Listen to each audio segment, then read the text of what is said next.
Hi everyone, welcome to third video of this chapter जिसमें हम breathing और respiration पढ़ रहे हैं। और मेन एम इस सीरीज़ का ये है कि आप सिर्फ पूरी बायो सिर्फ इस सीरीज़ के वजह से कंप्लीट कर लो और आपको घर पे रिवाइज ना करें। तो ये सीरीज़ भी हमने ऐसे प्लान करी हुई है। तो ये इसका थर्ड वीडियो है। वैसे पिछली बार मेरे लैपटॉप की चार्जिंग ख़त्म हो गई थी। वैसे स्टैंडर्ड हम हर एक चैप्टर की 2 वीडियोस बनाएंगे, पहला पार्ट 1 और पार्ट 2, उसमें हम क्वेश्चंस करेंगे। और आपको मैं धीरे धीरे आप इस सीरीज़ पे देखोगे कि हम कैसे करेंगे। तो ठीक है, हमने कल सारा चीज़ पढ़ लिया था, बस हमारे डिसऑर्डर्स रह गए थे।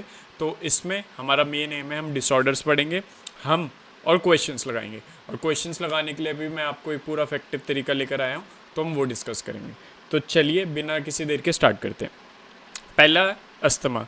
देखो दो चीज़ है इसमें, अस्थमा और एम्फाइजमा। इनसे क्वेश्चंस आता ही आता है, अगर डिसऑर्डर से क्वेश्चंस आएगा तो ठीक है। देखो अस्थमा क्या होता है, डिफिकल्ट इन ब्रीदिंग और कॉजिंग वीजिंग। वीजिंग मतलब ऐसे ऐसे होता है, due to inflammation of bronchi and bronchioles. तो the main reason of asthma is due to the inflammation of bronchi and bronchioles. और उसका सिम्टम्स क्या होते हैं, उससे होता क्या है, difficulty in breathing and record तो हो रहा है ना, हाँ, डिफ़िकल्टी इन ब्रीदिंग, और जिससे हम वीज करते हैं। जैसे आपने कोई अस्थमा पेशेंट करा होगा, उसको सांस नहीं आती, ऐसा। तो यही अस्थमा के बारे में है। दूसरा है इम्फेजमा। इम्फेजमा, मैं तो इम्फेजमा कहता हूँ। तो क्या है, ये क्रॉनिक डिसऑर्डर है जिसमें जो एल्वेलियर की वॉल्स होती है वो डैमेज हो जाती है, क्योंकि रेस्पिरेशन का सरफेस कम हो जाता है। और इसका मेन कॉज है सिगरेट स्मोकिंग, ठीक है। अस्थमा में क्या होता है, अस्थमा में इन्फ्लेमेशन ऑफ ब्रोंकाइल्स एंड ब्रोंक्यूल्स। और एम्फाइजमा में क्या होता है, वॉल्स आर डैमेज्ड, और उससे क्या होता है, रेस्पिरेटरी सरफेस डिक्रीज हो जाता है, ठीक है भाई। अब आता है ऑक्यूपेशनल रेस्पिरेटरी डिसऑर्डर, कि मतलब हमारी जो ऑक्यूपेशन से रिलेटेड हमें रेस्पिरेटरी डिसऑर्डर हो जाते हैं। आपने देखा होगा बहुत सारे अंकल ये सब लोग माइंस में काम करते हैं, स्टोन ब्रेकिंग, कॉटन इंडस्ट्रीज़ में काम करते हैं। तो उससे क्या होता है, बहुत स्मॉल स्मॉल पार्टिकल्स होते हैं, वो लॉन्ग टर्म में इनहेल करते हुए वो उनके लंग्स में आ जाते हैं। तो उससे उनको मतलब बहुत डिफ़िकल्ट हो जाती है लॉन्ग टर्म में ब्रीदिंग के लिए। और क्या होता है कि so much dust slash cotton threads जो भी है, XYZ जो भी उनकी ऑक्यूपेशन है, are produce that body defence mechanism can not fully cope up. तो उससे क्या होता है, लॉन्ग एक्सपोजर, जैसे कि मैंने कहा, give rise to inflammation leading to fibrosis. Fibrosis क्या होता है, इन्फ्लेमेशन ऑफ फाइब्रस टिश्यू, ठीक है। तो यही सब था हमारा ब्रीथिंग का चैप्टर। बहुत अच्छे से हमने कंप्लीट कर लिया। होप आपको बहुत ज़्यादा अच्छे से समझ आया होगा। और हम आगे जाते जाते इसकी हर अच्छे से रिवीजन भी करेंगे। तो ये हो गया। अब हम क्वेश्चंस लगाते हैं, और मैं आपको बताता हूँ हम क्वेश्चंस कैसे लगाएं। देखो मैं आपको थोड़ा एक ओवरव्यू दे देता हूँ। मैंने जैसे पहले ही आपको बोला था कि हम हर चैप्टर के 250 से 300 क्वेश्चंस लगाने की उम्मीद करेंगे। बहुत हाई क्वालिटी मतलब प्योर NCERT बेस्ड, नीट के नए पैटर्न के हिसाब से रियल लाइफ सिनेरियो। और इसमें भी जैसे हर टाइप के MCQ में भी, जैसे कैसे लॉन्ग क्वेश्चंस, क्योंकि आजकल डिटेल्ड क्वेश्चंस आते हैं विद लॉन्ग ऑप्शंस। मतलब हर तरीके की परमुटेशन कॉम्बिनेशन हमने लॉन्ग ऑप्शंस, ठीक है। और स्ट्रेट वन वर्ड, जैसे देखा ना ऑप्शन देख के, डायग्राम्स और मैचिंग, ये सारा हमने फिगर आउट कर रखा है। तो जैसे मैं यहाँ लिख देता हूँ, डायग्राम, असर्शन, रीज़न और फैक्चुअल, कॉन्सेप्चुअल, ये सारा हमने कवर कर लिखा है। और हमने ये 250-300 क्वेश्चंस सेट में बांधे हुए, set A B C D E, 3 और F। अगर 5 जैसे 250 हो तो 5 है ऐसे। और ये सेट A सेट B जो आपको कब करना है, ये एक एल्गोरिथम डिसाइड करता है, जो कि बहुत पुराना है, स्पेस रिवीजन के मुताबिक, कि आपके जैसा स्कोर आता है एल्गोरिथम देखता है कि अब आपको कब रिवाइज करना चाहिए। तो ये सब हमने सॉर्ट कर लिया। तो चलिए मैं आपको एक ओवरव्यू दिखाता हूँ उसका। तो ऐसे कुछ है, हमें यहाँ जूलॉजी पढ़ना है, class 11th, breathing and exchange of gas. देखो आप जैसे यहाँ दे सकते हो, यहाँ अब 5 है, F वो है। अब सेट दोगे तो सेट ए आप दोगे, फिर सेट बी खुल जाएगा, सेट सी खुल जाएगा, सेट डी खुल जाएगा, सेट ई खुल जाएगा, सेट एफ खुल जाएगा। ये तो खुलेगा। और सबसे मेन इंपॉर्टेंट चीज़ जो मैं, आप प्लीज़ इसमें बने रहना, जैसे ही मैं सेट ए के क्वेश्चंस करूँगा आपको बताऊंगा कि क्या इंपॉर्टेंट चीज़ है, क्या एनालिसिस जो ऐप देगी वो कितना हेल्पफुल है, और सारी एक एक छोटी छोटी चीज़ मैं आपको इसके अराउंड समझाऊंगा कि ये क्यों इंपॉर्टेंट है। देखो पहले क्वेश्चन से ले लेते, सेट ए ले लेते, क्वेश्चंस लगा लेते, ठीक है। मैं अभी पहली बार क्वेश्चंस देख रहा हूँ, कोई मैं अभी नहीं कर रहा। तो which of the following organism uses gills for respiration. तो गिल्स तो एक्वेटिक आर्थ्रोपोड्स और मोलस्क में होते हैं, ठीक है।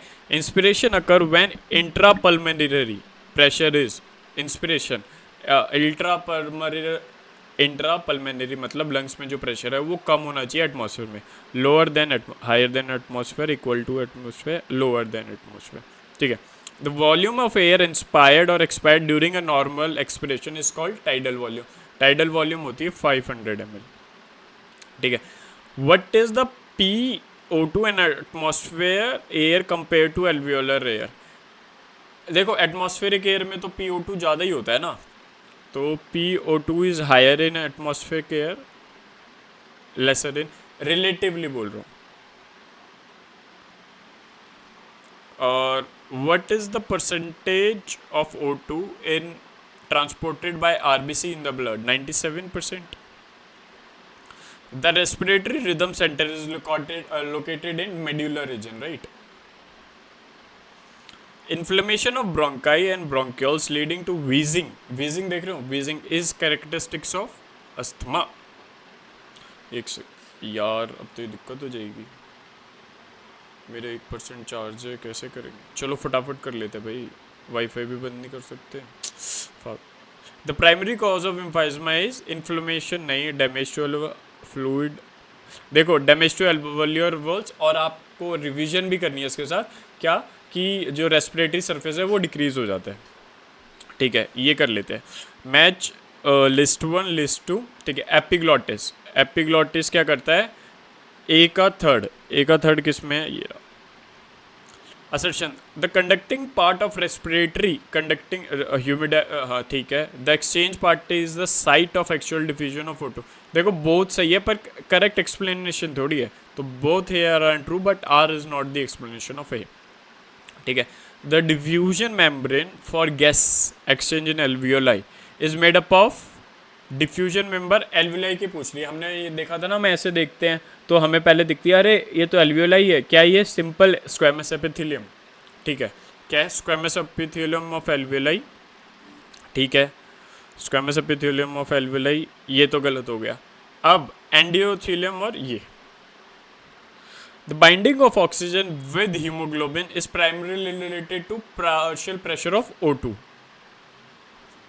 The person working in stone breaking industry is mostly likely to suffer from occupational respiratory disorder like fibrosis. A chemosynthetic area adjacent to respiratory area is highly sensitive to CO2 or H plus ions. ये रहा, ठीक है। The exchange of O2 and CO2 in lower invertebrates like sponges is through simple diffusion, ठीक है। Total lung capacity includes, देखो total lung capacity last वाला, या तो ERV प्लस RV हो जाएगा या तो सब ऐड कर दो। इसमें देखो टाइडल वॉल्यूम, एक तो कैपेसिटी होनी चाहिए, और वैसे ERV residual capacity, total lung capacity, मतलब अगर मैं एक्सप्रेशन छोड़ दूँ अब मेरी कितनी कैपेसिटी है, तो RV नहीं होगा, टाइडल वॉल्यूम IRV, और देखो RV नहीं होगा इसमें भी, इसमें नहीं। अब ये दोनों में से बचा है total lung capacity, inspiratory reserve volume plus tidal volume, ये होना चाहिए। इसमें मैं भी थोड़ा कंफ्यूज हूँ, जैसे यही होगा। Dissociation of oxygen from oxyhaemoglobin at the tissue is favoured by partial pressure, low partial pressure, low PO2 और सब हाई, लो PO2 और सब हाई, नहीं लो PO2 और सब high. Each hemoglobin can carries how many? 4. The chemosynthetic area for respiratory regulation is not sensitive to, देखो किसके लिए सेंसिटिव नहीं है, CO2 से इंक्रीज डिक्रीज कुछ भी हो उससे सेंसिटिव है, O2 से नहीं है, बिकॉज हमने देखा था कि O2 has a insignificant role, right, तो O2 से नहीं है। तो change in CSF pH due to CO2, the total less than a millimetre. The thoracic chamber is formed dorsally. Dorsal मतलब पीछे, पीछे ventral columns, vertebral columns. Sorry. Tidal volume 500 ml. An increase in pulmonary volume. Pulmonary volume मतलब यहाँ पे अगर lungs में मेरी volume बढ़ जाएगी तो मेरा प्रेशर कम हो जाएगा लंग्स में, inspiration. And decrease in intrapulmonary pressure. Increase in intra and increase in oxygen pressure. Partial pressure of CO2 in tissue is typically higher. देखो, partial pressure of CO2 in tissue is typically lower than in oxygenated blood. नहीं, higher होना चाहिए ना. Deoxygenated blood में partial pressure of CO2 कितना होता है? 40 equal to तो नहीं होगा, लोअर देन. देखो ये होगा इसका answer, higher than in deoxygenated. The exchange part of respiratory system includes alveoli. The exchange मतलब जहाँ पे एल्वियोलाई और उसके ducts. What is the approximate volume of air a healthy man can inspire और एक्सपायर पर मिनट आ गया ना, तो 500 से तो ये 6000 से 8000 हो जाएगा. कैसे? टाइडल वॉल्यूम पर सेकंड 500 होता है, अब हम एक मिनट में 12 से 16 बार सांस लेते हैं, तो 12 पंजे 60 मतलब 6000 ml. The enzyme uncarbonic anhydrase facilitates the reaction in both direction, ये हमें पता ही है. The regulation of respiration aims to maintain homeostasis of blood glucose नहीं, body temperature, PO2 in arterial blood, heart rate and body blood pressure. Regulation of respiration aim to maintain homeostasis of. ये थोड़ा वैसे tricky question है यार. देखो, blood glucose level से कोई sense नहीं है, बॉडी टेम्परेचर से कोई सेंस नहीं है, हार्ट रेट से सेंस है, पर ब्लड प्रेशर का मेरे को पता नहीं. बट PO2 एंड PCO2 सिर्फ आर्टिकल ब्लड में पॉसिबल थोड़ी है, क्योंकि वेन्स भी. तो मैं तुक्का ले रहा हूँ 28 का, ये हम देख लेंगे. अब देखो, अब मैच द फॉलोइंग क्वेश्चंस में सबसे पहले स्ट्रेट फॉरवर्ड क्या थिंग है कि आप पहले वो देखो जो आपको आता हो. हमें क्या आता है? हमें आता है, मैं थोड़ा ना इसको एकदम पावर सेविंग पे कर देता हूँ यार, सब बंद कर देता हूँ, थोड़ा ये चार्ज नहीं होगा. ठीक है, हमें टाइडल वॉल्यूम पता है 500 ml. ठीक है, तो A का थर्ड है, A का थर्ड किस में? A का थर्ड इसमें, ये सब हो गए. और B का फोर्थ, B क्या है? इंस्पिरेटरी रिजर्व वॉल्यूम होती है 2500 से B का फोर्थ इसमें ये. ठीक है, ऑक्सीजन डिसोसिएशन कर्व सिग्मॉइड होती है. Anatomical air tight chamber where lungs are situated is thoracic chamber. ये हो गया. Which factor would cause the oxygen haemoglobin dissociation curve to shift to the right? देखो, इंडिकेटिंग डिक्रीज एफिनिटी ना, तो increase pH. Decrease affinity मतलब PCO2 ज़्यादा और सब कम. नहीं, PO2 ज़्यादा और सब कम, तो ये हो जाएगा इंक्रीज pH. डिक्रीज ना, तो ये इंक्रीज PCO2 हो जाएगा. ये सारे फैक्टर्स उसके हैं O2 बाइंडिंग के. तो अभी तक मैंने 2 तुक्के मारे हैं. ठीक है, a decrease in temperature would shift the oxygen dissociation curve to. Decrease in temperature, जब टेम्परेचर बढ़ रहा है, तो हमने देखा था कि PO2 ऑक्सीजन वाले में सिर्फ PO2 ज़्यादा था और सब कम थे, तो ये लेफ्ट में हो जाएगा, favouring association. CO2 produced by a cell is continuously removed to prevent CO2 produced by a cell is continuously removed to prevent alkalosis, increase oxygen binding to hemoglobin. यार ये क्वेश्चन थोड़ा आउट ऑफ भी है, तो अभी मेरे को पता भी नहीं है, क्योंकि NCERT में है ही नहीं. Difficulty in breathing causing wheezing क्या होती है? Asthma, due to inflammation of asthma. The healthy human brains 12 से 16 times. If PO2 in alveoli is इतना एंड इतना, ऑक्सीजन विल डिफ्यूज। देखो PO2 देख रखा है एल्वियोला में 104 और PO2 इन डीऑक्सीजनेटेड ब्लड दे रखा है 404। हाँ, oxygen will diffuse from alveoli to blood, alveoli to blood. The oxygen dissociation curve for hemoglobin is a graphical reporting saturation condition in that such as, देखो increase PCO2 and H plus concentration, मतलब PCO2 बढ़ा हुआ है और ये भी बढ़ा हुआ है, तो उसमें डिसोसिएशन है, मतलब राइट की तरफ जा रहा है, shift to right, affinity of it. At the alveolar capillary interface, the partial pressure alveolar capillary interface, the partial pressure of oxygen is ठीक है। For efficient oxygen uptake by the PO2 in deoxyribonucleic must be higher ना, lower होना चाहिए ना, substantial lower than इतना, क्योंकि इससे lower होगा जब भी तो जाएगा। Volume of air that remains stubborn in lungs even after you tried the hardest to exhale everything is known as residual volume। ठीक है। The solubility of CO2 in blood plasma is approximately इतना higher than CO2। This property is implies for a given partial pressure difference that CO2 will diffuse much more rapidly than across the respiratory membrane, right. About 7% of CO2 is transported to blood plasma and the largest fraction कैसे RBCs में नहीं 25-70, देखो हमने कैसे होता CO2 C पहले RBC होता है 20 से 25%, फिर होता है लास्ट में क्या प्लाज्मा 70% बाइकार्बोनेट है।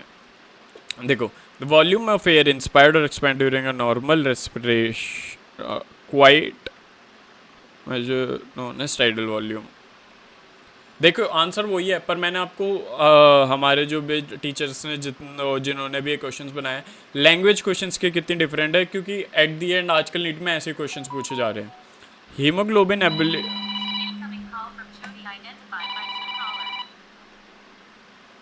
Haemoglobin affinity ability to bind with oxygen is crucial. हाँ ठीक है, each molecule of the has the capacity to bind 4 molecules of O2, ठीक है। The volume of air that can be forcibly inspired after a normal tidal inspiration की बात हो रही है, इसे inspiratory reserve volume, ठीक है। Approximately what percentage of CO2 is transported in the blood bound to hemoglobin as carbonohemoglobin? क्या in the blood मतलब RBC 20 से 25%, ठीक है। In resting individual 100 ml of oxygenated typically unloads about 5 ml of ये, ठीक है। A sum of ERV plus residual volume constitutes to expiratory नहीं ERV plus RV vital capacity. Oxygen binds to hemoglobin component of heme, वैसे इसका नाम है haem group of iron item होता है इसका यहाँ पे। देखो अब हमने क्वेश्चन दे दिए, अब देखते हैं हमारा स्कोर क्या है 50। देखो द थिंग इज़ व्हेन हम सिर्फ प्रैक्टिस करते हैं ना, तो हमें एक टाइम का प्रेशर नहीं होता, हम स्कोरिंग करते नहीं करते वो सब। अब अगर आप इस तरीके से करोगे तो जो एनालिसिस आएगी ना वो आपकी एक्शनेबल है, आपको पता है कि मेरे इसमें क्या दिक्कत थी क्या नहीं। अब मैं आपको बताऊंगा कैसे। देखो सबमिट करा आपने, अच्छा ये तो हमने करा ही नहीं। इफ द न्यूमेटिक सेंट, अरे लो हो ही गया। अब मेरा स्कोर कितना है, मेरे 45 सही है, मेरे 5 गलत थे, ठीक है। 13 मिनट में लिया था, एक्यूरेसी 88%। अब मैं आपको बताऊंगा, इससे ध्यान से देखना। पहले तो हम देखो ये सब बाद में देखेंगे। अब मेरे को ये रिवाइज कब करना है, आप रिवीजन टैब पे आओगे, इसने मेरे को बता दिया कि सेट भी आप 3 दिन बाद रिवाइज करोगे मेरी एक्यूरेसी लेवल पे, ठीक है भाई ऐसे कर लेंगे। ये कैलेंडर का बटन दिख रहा है, आप ये बस यूं दबाना है आपको। आपने जैसे कैलेंडर का बटन दबाया है यहाँ पे ये कैलेंडर में स्टोर हो जाएगा, मैं अभी आपको बताऊंगा। पहले हम एकेडमिक्स पे जाते हैं।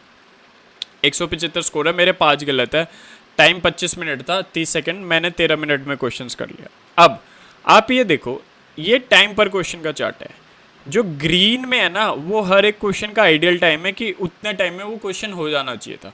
अब देखो बहुत सारे क्वेश्चन में यहाँ पे कौन सा, टोटल लंग कैपेसिटी वाले क्वेश्चंस में मैं थोड़ा फंसा था, ठीक है। देख रहे हो आप यहाँ पे, आपको आप टाइप करोगे आपको क्वेश्चंस भी दिख जाए।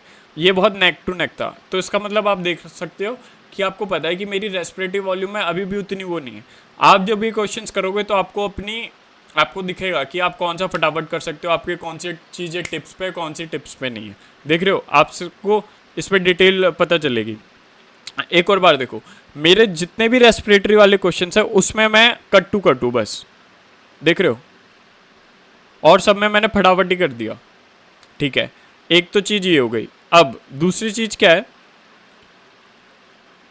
मैंने हर एक क्वेश्चन में एवरेज टाइम था मेरा 13 सेकेंड। एक क्वेश्चन मैंने स्लोअर देन आइडियल करा है। कौन सा करा भाई मैंने स्लोअर देन आइडियल? कोई तो मेरा ब्लू लाइन ऊपर है क्या?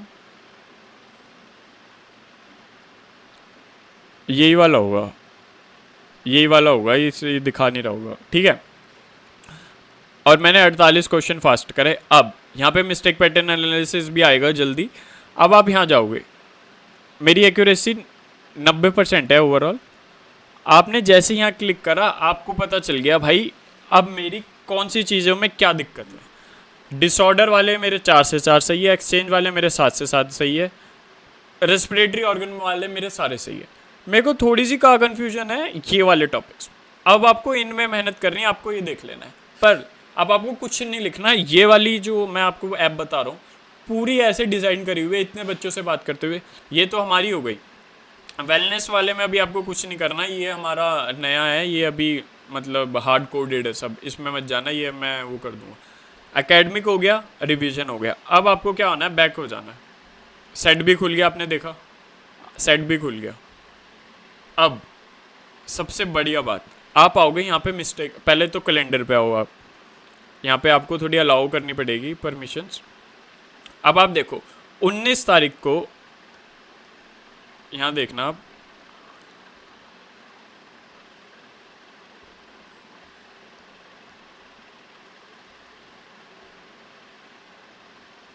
ये आप नीचे जाओगे ना, आपको 19 तारीख को दिख जाएगा कि आपका कुछ स्केड्यूल है जो हमने वहाँ स्केड्यूल करा था। तो वहाँ पे आप सिर्फ टाइम देख के स्केड्यूल कर देना, तो आपके कैलेंडर में आ जाएगा। और 19 तारीख को आपकी एक नोटिफिकेशन मिल जाएगा आपको कि भाई आज आपका ये काम है, आप इसको कर लो। इससे क्या होता है मैं आपको बताता हूँ। आप जैसे जैसे ये ऐप धीरे धीरे यूज़ करते जाओगे ना, आपके हर आने वाले 1 हफ्ते 2 हफ्ते प्लान हो जाएंगे। तो आपका कॉग्निटिव लोड कुछ है ही नहीं कि आपको ये करना है वो करना है, सब प्लान है आपकी इस ऐप पे। दूसरी बात, आप आओ मिस्टेक नोटबुक पे। ये मिस्टेक नोटबुक मेरे को लग रहा है अभी फंक्शनल नहीं है, टीम ने कुछ करा है, नहीं तो मैं आपको अगले में बताऊंगा कि मिस्टेक नोटबुक से क्या फ़ायदा है। अब मैं आपको दूसरा फ़ायदा बताता हूँ। दूसरा फ़ायदा कैसे है, आपने ये सब कर लिया, सपोज सेट बी से पहले आपको रिवीजन करना है इसका। अब कैसे होता है ना, हम जैसे अभी हमने एक्टिव रिकॉल करी, you have to break things. अगर आप एक तरह से रिवीजन करते रहोगे ना तो आपका माइंड कंफर्टेबल हो जाएगा और रिवीजन इतना इफेक्टिव नहीं होगा। तो आप क्या कर सकते हो, प्लस पे गए, यहाँ पे आपको ये दिख रहा है, आपने ये खोल लिया। आप यहाँ लिख सकते हो help me revise this chapter using flashcard method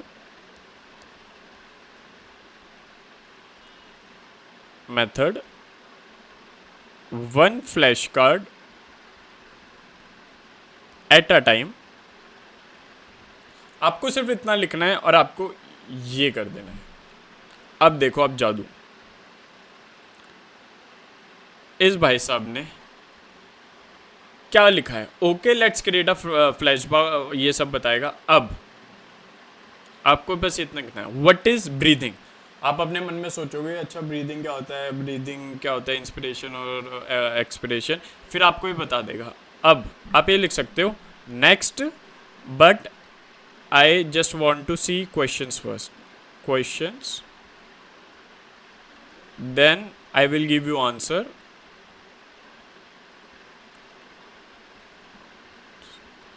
then you show me the next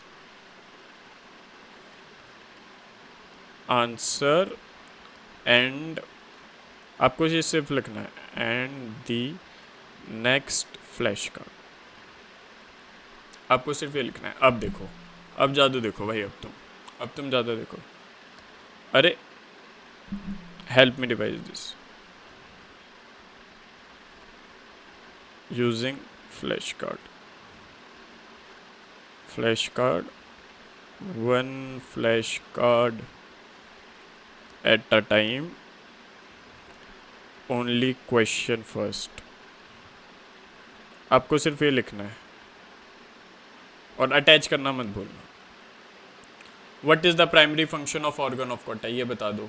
क्या नर्व इम्पल्स को क्या कहते हैं, साउंड वेव्स को नर्व इम्पल्स में करता है। अब आपने लिख सकते हो कन्वर्ट, ऐसे कन्वर्ट साउंड वेव्स टू, इसका आंसर क्या है, sound wave to nerve impulse,